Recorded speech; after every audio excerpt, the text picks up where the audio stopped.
আজকে একটু বিশ্বাস ভরসা নিয়ে কথা বলবো। আজকে আমার সাথে আরেকজন রয়েছে, যার যার পার্সপেক্টিভটাও আরেকটা ডিফারেন্ট পার্সপেক্টিভের জন্য ওর পার্সপেক্টিভটাও শুনবো। এবং আপনারা কি মনে করেন, আপনাদের বিশ্বাস কথাটা শুনলেই পুজো কমিটির বিশ্বাস কাকু ছাড়া আপনাদের আর কি মনে হয় সেটা কমেন্টসে আপনারা জানান। তাহলে আপনাদের পার্সপেক্টিভটাও আমি মানে একটা বুঝতে পারবো, এবং আমরা সবাই বুঝতে পারবো একে অপরের পার্সপেক্টিভটা, এবং তাতে আমাদের সুবিধাই হবে।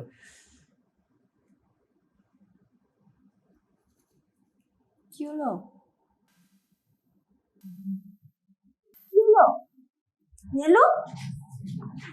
অলকা মেলো মেলো মেলো। কিছু হয়নি, একটু অ্যাক্টিং করছিলাম।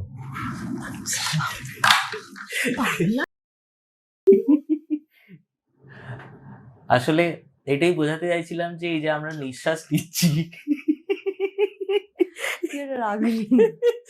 এই যে আমরা নিঃশ্বাস নিচ্ছি এবং আমরা বেঁচে আছি, এই ব্যাপারটা আমরা মনে করি যে খুব স্বাভাবিক একটা ব্যাপার, বেঁচে থাকা আর কি ব্যাপার। কিন্তু এরকম ভাবেই যে কোনো মুহূর্তে আমাদের সাথে কিছু হতে পারে। কিন্তু তবুও যে আমরা বেঁচে পড়তে আছি এবং খুব সুস্থভাবে আছি, এটা কিন্তু একটা মিরাকেল। এই ব্যাপারটার উপর আমরা খেয়াল করি না যে এই ভরসাতেই আমরা বেঁচে আছি। আমরা কাইন্ড অফ এই যে আমাদের হৃদয় ধুকপুক করছে, আমাদের যে শ্বাস-প্রশ্বাস চলছে এবং পুরো যে শরীরের পুরো প্রক্রিয়া যে চলছে, এই প্রক্রিয়াটা এই প্রক্রিয়াটা কিন্তু আমাদের হাতে নেই। অথচ আমরা খুব স্বাভাবিক সুস্থভাবে বেঁচে আছি। এরকম ঘটনা যেকোনো মুহূর্তে যে কারোর সাথে ঘটতে পারে এবং ঘটেও। টাচ উড এরকম যাতে না হয় কারোর সাথে, না হয় ভালো। কিন্তু অনেক সময়ই এরকম ঘটনা আমরা শুনে থাকি, এবং এটা হওয়াটা এই যে ছোট্ট এক্সাম্পলটা তৈরি হলো, এতে আমরা কি বুঝতে পারলাম যে এরকম ঘটনা যেকোনো মুহূর্তে যে কারোর সাথে ঘটতে পারে, এবং সেটা পারে, তাই তো? পারে কিনা? হ্যাঁ। এবং আপনারাও কমেন্টে জানান যে এটা আমি কোনো উজবুক কথা তো বলছি না। এটা তো এরকম তো হতেই পারে। তো এইটা জেনে শুনে আমরা কি হয় এভয়েড করে যাই, বা এই ব্যাপারটাকে অত গুরুত্ব দিই না। আর এই ধরনের আমি কেন এই ধরনের একটু অ্যাক্টিং করলাম, আমাকে ক্ষমা করবেন। আপনিও ক্ষমা করবেন। কিন্তু আমি এটা কেন করলাম, এটা যাতে স্পষ্টভাবে আমরা মানে এটা আমাদের হিট করে। যে এটা কোনো অস্বাভাবিক বা কোনো মিরাকেল ঘটনা না, যে এরকম তো খুব মানে এটা এটা হতে পারে না, এরকম ব্যাপার না।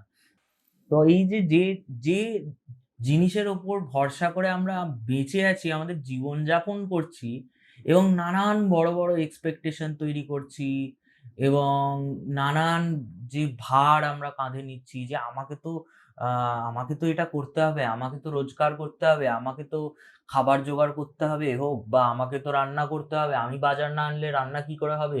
বা এই ধরনের ছোটখাটো জিনিসও যেটা আমরা খুব সিরিয়াসলি নিই, এটা আমাদের অজ্ঞানতা থেকে আসে। এবং এই কথা শুধু আমিই বলছি না, আমি বলছি আমার পার্সোনাল এক্সপেরিয়েন্স থেকে অ্যান্ড অবজারভেশন থেকে। এবং সেভাবেই মানে আদিম যুগের মুনি ঋষিরাও এই কথা বলে গেছেন, যা শাস্ত্রতে খচিত রয়েছে। তো এটা আমি একটা ছোট্ট এক্সাম্পল দিয়ে আমাদের সবাইকেই বোঝানোর চেষ্টা করলাম যে এরকমটা হতেই পারে, কিন্তু হয় না। আমরা অলওয়েজ খুব সত্যি বলতে এই যে এই এক্সপেরিয়েন্সটার পরে যেটা ও এক্সপেরিয়েন্স করলো এই মুহূর্তে, যে প্যানিক, যে ভয়, বা যে ভয়ঙ্কর একটা ব্যাপার ও হয়তো এক্সপেরিয়েন্স করলো, সেইটা আমাদের এক্সপেরিয়েন্স করতে হচ্ছে না। কেন হচ্ছে না, মানে কি করে হচ্ছে না সেটা এক্সপেরিয়েন্স আমাদের, মানে আমরা কি করে এত সুন্দরভাবে কতটা সুস্থ আছি, এইটার কন্ট্রাস্টে বা এটার কনটেক্সটে বা কন্ট্রাস্টেই বোঝা যায় যে আমরা কতটা সুস্থ সবল এবং আমরা কতটা কতটা ভালো আছি। কিন্তু আমরা এটা লক্ষ্য করি না। আজকাল একটা সময় অবধি এরকম ছিল, বা কর্পোরেট সেক্টরে এরকম হয় যে how are you, I am good, I am fine বলা হয়।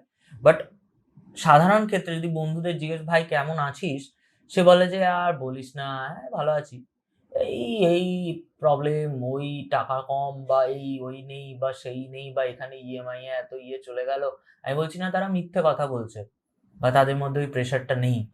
বা কোনো মা কাকিমাকে যদি জিজ্ঞেস করা হয় তাহলে তো ছেড়েই দিন, যে পায়ে ব্যথা, কোমরে ব্যথা। আমি বলছি না মা কাকিমাদের এগুলো হয় না, মা কাকিমাদের এগুলো হওয়াটাও স্বাভাবিক। কারণ কি, তারা সারাটা জীবন একটা সংসারের পেছনে দেন, শারীরিকভাবে, মানসিকভাবে, এবং তাদের এই যে যে ডিগ্রেডেশনটা হয়, যে ধরনের ব্যথা বা এই যে কনস্ট্যান্ট তাদের একটা মানে একটা বয়সের পর তাদের যেন হসপিটালটাই একটা দ্বিতীয় ঘর হয়ে যায়। কারণ কি, উপায় নেই। সে একটা একটা গোটা সময় এতটাই একটা সংসারকে দিয়ে এসছে, এবং এত ডিপলি বা এত আহ, এত মানে কি বলবো, এফিশিয়েন্টলি বা এত আহ, আমার ঠিক শব্দটা এখন মাথায় আসছে না, যে এত ঘষেছে নিজেকে, যে স্বাভাবিকভাবেই তার শরীরে, মনে, সব জায়গায় একটা ভাঙন দেখা দিয়েছে। কিন্তু আমি বলতে চাইছি যে যতটা না আমাদের উপর একটা, যতটা না চাপ বা ভার আমাদের উপর আদৌ আছে, তার থেকে অনেকটা বেশি আমরা সেটাকে ইমাজিন করি।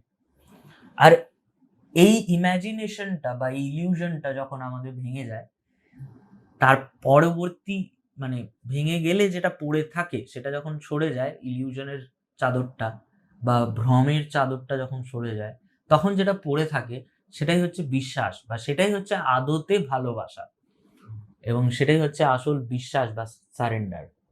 তো এবারে আমি অনেকটা জ্ঞান দিলাম, এবার আমি ওকে একটু জিজ্ঞেস করবো যে তোর কি মনে হয়, তুই অনেক সিরিয়াস মুখ করে বসে আছিস, তোর কি মনে হয়, যে মানে তুই বিশ্বাস বলতেই তুই ইমিডিয়েটলি তোর কি কি মনে আসে?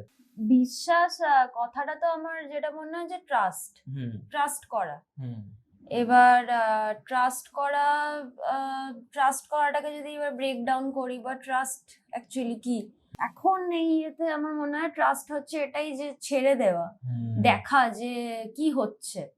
কারণ আমরা যেভাবে ভাবি ট্রাস্ট করা মানে ট্রাস্ট করছি, অ্যান্ড ওটা সামহাও আমরা ধরেই থাকছি ডিপ ডাউন, আমরা ওটা বুঝতে পারি না, বাট আমরা ওটা ধরে থাকি, অ্যান্ড আমরা ভাবি যে হয়ে যাবে, আমার ভগবানের উপরে ট্রাস্ট আছে, করে দেবে, হয়ে যাবে।